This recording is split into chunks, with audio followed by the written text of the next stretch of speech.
খালেদা জিয়ার দ্বিতীয় ছেলের নাম কি? কো কো সিরাজগঞ্জে মুফতি আমির হামজার বিরুদ্ধে মানহানির মামলা।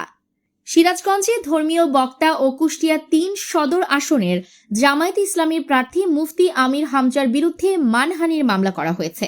প্রয়াত আরাফাত রহমান কোকোকে নিয়ে আপত্তিকর ও মানহানিকর বক্তব্য দেওয়ার অভিযোগে মঙ্গলবার আজ দুপুরে সিরাজগঞ্জ অতিরিক্ত চিফ জুডিশিয়াল ম্যাজিস্ট্রেট আদালতে মামলাটি দায়ের করেন সিরাজগঞ্জ জেলা বিএনপির সিনিয়র যুগ্ম সাধারণ সম্পাদক ডিপি শামীম খান। মামলার এজাহারে কুষ্টিয়া জেলার পাটিকাবাড়ি ইউনিয়নের ডাবিরা ভিটার বাসিন্দা মুফতি আমির হামজাকে একমাত্র আসামি করা হয়েছে। এছাড়া মামলায় ৫ জনকে সাক্ষী করা হয়েছে।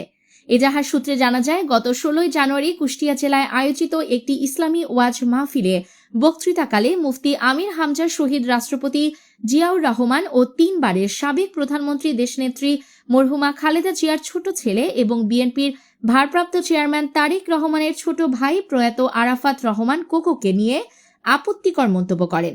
বক্তৃতায় তিনি আরাফাত রহমান কোকোকে ইতর প্রাণী কুকুরের সঙ্গে তুলনা করেন বলে অভিযোগ উল্লেখ করা হয়।